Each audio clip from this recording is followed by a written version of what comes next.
This is Senate Appropriations. We're live. It's February 12th. We are talking about the Budget Adjustment Act. Today we have the Vermont League of Cities and Towns to talk about work that we had done last year to help municipalities with some grants, around $10,000 to $75,000 to help them with flood damage that they're having to deal with. So we wanted the league to come in and give us their perspective on the work that was done last year and whether we should do it going forward. Great. Well, thank you for inviting us in. For the record, Josh Hanford from Vermont League of Cities and Towns. And Samantha Sheehan, the Municipal Policy and Advocacy Specialist for the Vermont League of Cities and Towns. So obviously this is an important topic for us. There we go. Put that in there. No. There we go. Appreciate you having us in to talk about it. Unfortunately, the same issue of July floods 2 years in a row. We just wanted to give you just a little bit of high-level data and talk about the benefit of the program last year and how we would support the same sort of assistance this year if you were able to do that. Of the municipalities that were impacted by the July 24 storms, about 1/3 of them make up 91% of the total estimated damages. So there's a smaller group that has a lot of the damages. 2/3 of these municipalities were also impacted in the July 23 floods. So they're doing it all over again. Right. Sometimes the same roads, the same culverts. Yeah. And a number of these towns that were impacted in both 23 and 24 are relatively small. You can see 64% are with populations below 2,000 and 82% are with populations below 5,000. So a lot of the least resources communities having to address these issues over and over again. And is this data on FEMA data or data that you guys collect? This is scrubbing the FEMA data, just sort of generalizing it. Anonymizing it. Yeah, I think most people are aware FEMA has issues sharing their granular detail publicly, even though it's publicly available to some officials. So we're just sort of summarizing the data. Okay.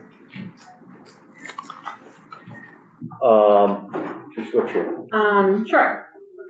So if you don't know, maybe I'll start by explaining. We have a new team within the Vermont League of Cities and Towns.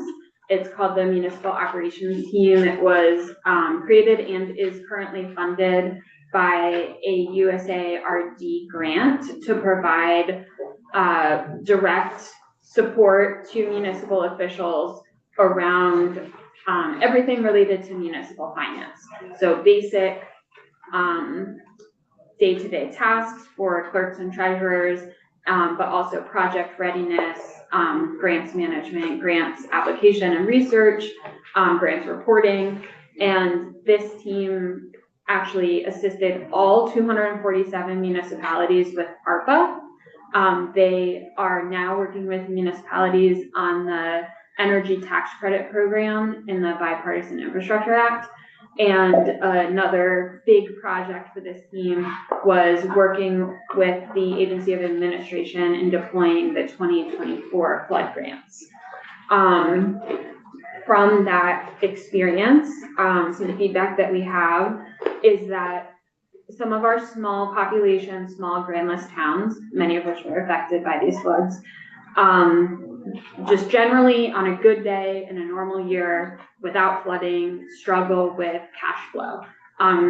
Their primary source of revenue is property tax, those come in quarterly, and they don't have the types of diversified revenues that the larger municipalities have in between those property tax quarters. And so when disasters strike, these towns are responding to them from a cash-strapped position, and they must immediately take on short-term debt in order to just do the regular necessary business of local government. And do they usually just do that with their bank, or do they don't go to does the bond bank have Did we give them some money for some emergency loans? For that kind of thing? Great question. Some emergency bonds are available. Some municipalities have general bonding capacity, so they could go out for a geo bond or take on other types of debt. Some often have a tax anticipation note that is voter approved at the beginning of the fiscal year. They may have to go use those funds. In all of these emergency borrowing situations, except for the TANs, What are the TANs? tax anticipation notes. Currently, municipalities only have the authority to take emergency borrowing action for debt repayment schedules that are up to 1 year. One of VLCT's priority requests for you all, the legislature this year, is to allow that emergency borrowing authority to go to debt repayment schedules of up to 5 years, so that municipalities can work through these FEMA reimbursement processes, which often take longer than a year. Yeah, why did we have it as just a year, do you know? There are lots of bounds on the authority of municipalities to borrow money of all sorts. Just we didn't want to, this is the general state control over municipalities. Yeah. Yeah, and similar with the sort of cap strap nature, we'll go over these three sort of requests at the very end, but the inability for most municipalities to have the authority to have unassigned fund balances also is an issue here. We'll explain that further. That's another authority that unless you have a charter that specifically allows that, that's not authorized. Yeah. Right? And serves a need and is actually against best government accounting practices. So under the current law, which was in effect last July when these emergencies happened, these all hazard events, the flexible state grants from last year to flood affected municipalities did provide and would provide in the future much needed financial support at a time when the local budget pressures have never been so great. And the FY24 flood grant process was successful, and the LCT, again, this is coming from our colleagues in the municipal operations team, who helped municipalities reach for these grants and find smart, useful ways to deploy them in their local budget.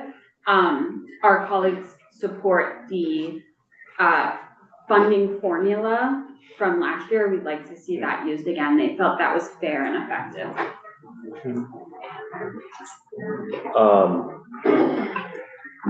One thing to add, for example, this team helped is some of these municipalities, when they received a note from the agency of administration, hey, you've got this grant, you need to sign in and accept it.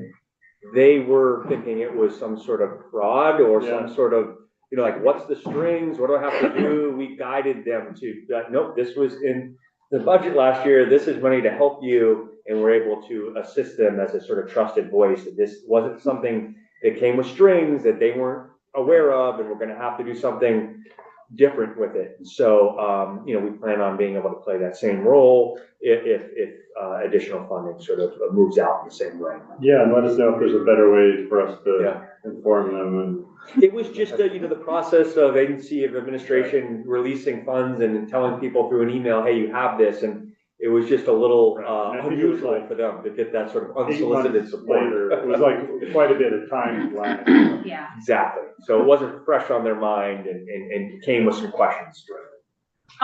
So we appreciate this program and have found it necessary and really helpful for flood affected towns. This is the type of funding opportunity for municipalities that really acknowledges a basic problem, which is that cash flow and cash flow management is an issue for municipalities in Vermont. And we have these three requests. These are joint proposals that we're making to the legislature this year that were developed with our partners at the Vermont Bond Bank. And so these are sort of co-signed requests. Some of you may have heard about them in other committees already. The bottom one we've addressed, which is the emergency borrowing authority. The top one is for unassigned fund balances. So these are not reserve funds. Reserve funds are dedicated to a particular use. These are truly unassigned funds. If you think about, you get your paycheck in your checking account, you pay your bills, and maybe $200 is left over on your next payday when your next paycheck comes in, but you leave that $200 in your checking account. We are asking for the authority for municipalities to do that. What do you have to do now? They have to expend those funds according to the budget that was passed by voters. The legislative body of the municipality does not have the flexibility to just leave those funds where they are. Or could they expend them to a reserve or something like that? With voter actions, if a reserve fund has been created, they could do that, but those are not. So there is a famous example of the use of a reserve fund or an unassigned fund in Vermont, which is the city of Burlington in the lawsuit with Citibank over Burlington Telecom. At the crux of the city's actions to surmount the challenge, which amounted to a $26 million cash deficit and a multi-million-dollar lawsuit by Citibank, was the restoration of the city's unassigned fund balance, which Burlington has by charter authority. Other municipalities do, like Barry has used their unassigned fund balance in emergency situations.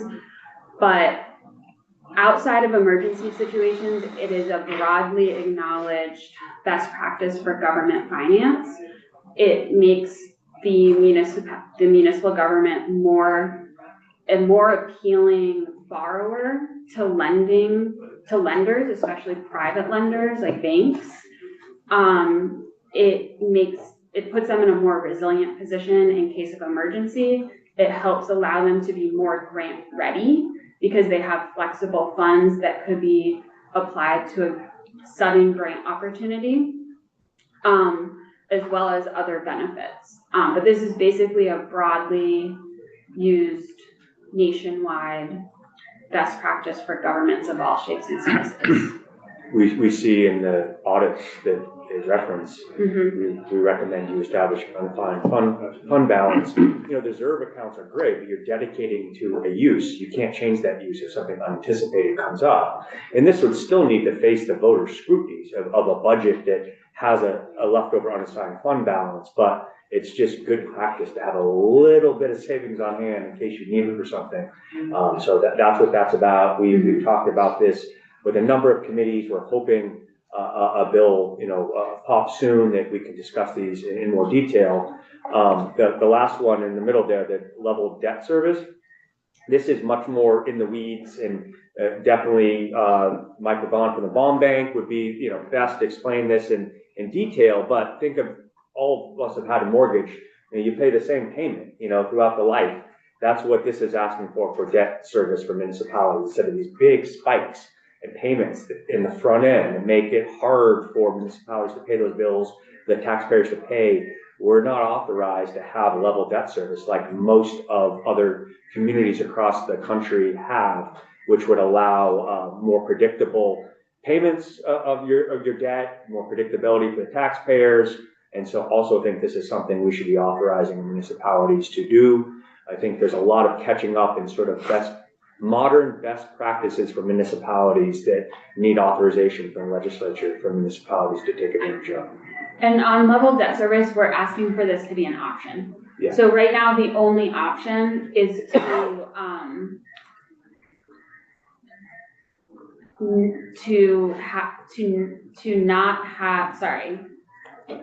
you can have a level principal payment, but you cannot have a level interest payment. And so we're asking for this to be added as a second option, because there may be situations where a municipality has a preference for the non-amortized debt schedule, like for a short-term bond or for a low borrowing amount. But for these sort of like super bonds, like for the Burlington High School or the new multi-school infrastructure bond that Colchester just did, I think it was 115 million. That's a lot of money to finance over 15 to 30 years, and it would provide taxpayers a lot of stability to have the level debt service option. Yeah. Okay.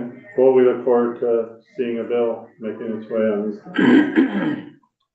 Thanks for the information on the flood relief. payments. Any questions for the league? Yeah. How much of the flood relief stuff that you're talking for the small towns that you mentioned is transportation related? A significant amount, Significant, probably the majority. a great majority. That's probably almost all, except for some town buildings here or there. I just think it's interesting because we've had testimony in our committee this year that the interest on projects, the growth in costs of projects for towns hasn't gone up, but it's gone up 40% for the state. Yeah, I think, we reviewed some testimony from the AOT in House Transportation that looked at the delta between the number of projects they funded, and they were only able to fund between 15 and 25% of the total applications. They're not meeting the existing demand by 65% or more. And so, And those are for non-emergency. non-emergency. So, Yeah. the costs have gone up at the municipal level, and even fewer projects are funded every year with the existing grants that they offer, bridge structures. And with the expected budget cuts, it's going to be maybe less than 15% funded in some cases. So, And on the emergency borrowing question, there are additional opportunities for emergency borrowing from FEMA for like post-flood, that many towns are not currently able to access. because of the one-year nature of emergency borrowing, and Doug Farnham and Pat Moulton, who's sort of serving as we reminded her, because we keep talking about this special borrowing capacity that FEMA has, and said, towns aren't authorized to borrow that long. That's why they're not accessing it. Yeah. So I think they would also support coming in and talking about these common sense sort of municipal finance authorities. And these are really like the resiliency projects, like not the crisis, like the culvert's gone, the road is no longer attached. We have 3 days to put it back together. These are for like the post-flood resiliency FEMA supportive programs that we're just letting pass us by here in Vermont, basically. Because we can't borrow it. Mhm. Well, that's good to know. Well, hopefully GovOps takes a good Finance. time on it. Yeah. Excellent. Well, Okay, thank you for coming. thank you. in. Hope we can talk more about these important flood recovery grants for communities. Yeah.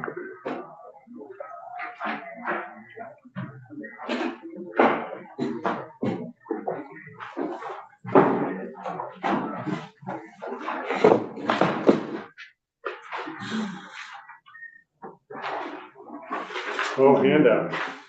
Well, yeah, I know, it's one page.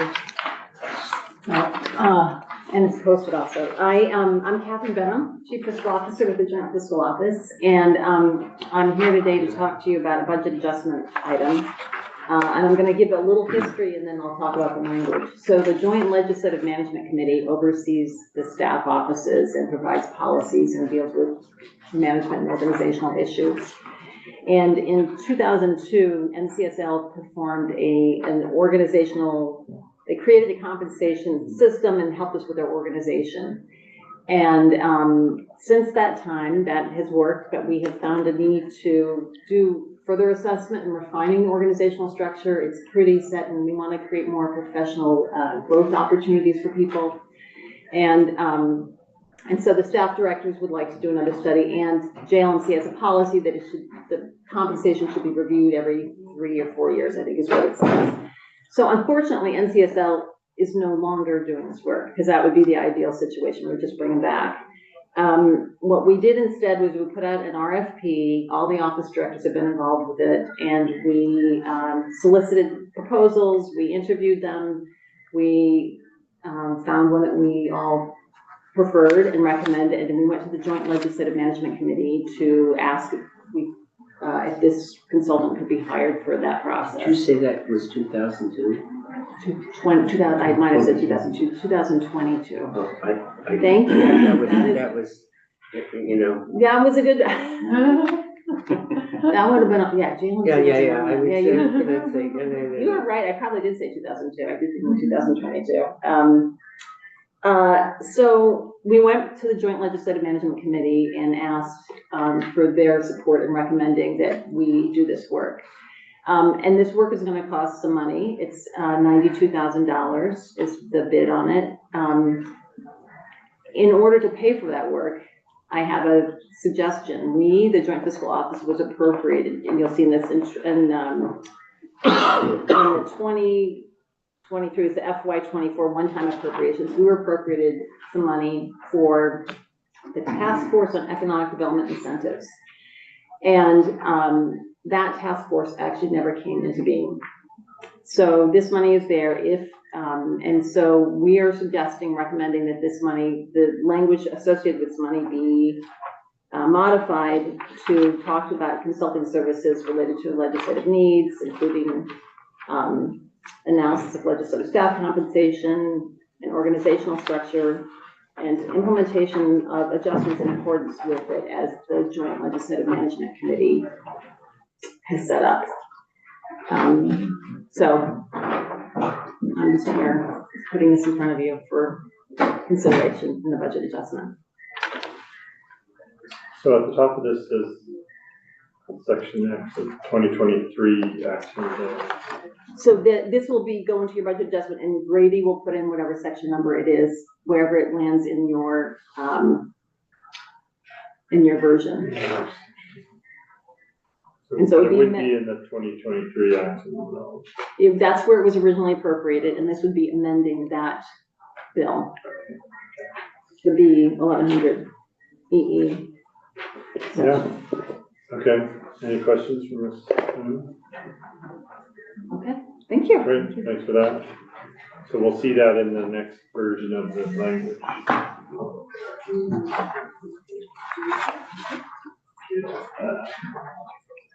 Okay. So at 2:15 we Break have time. break time. That was a lot of work there. So now we need a break. Unless Adam Gresham is like, is he coming over or is he They zooming in? didn't tell me. They said they weren't sure when I asked last year. Is he still sick? Which one? I don't know. Yeah, it's okay. In 5 minutes, we're up there and we'll change the So we can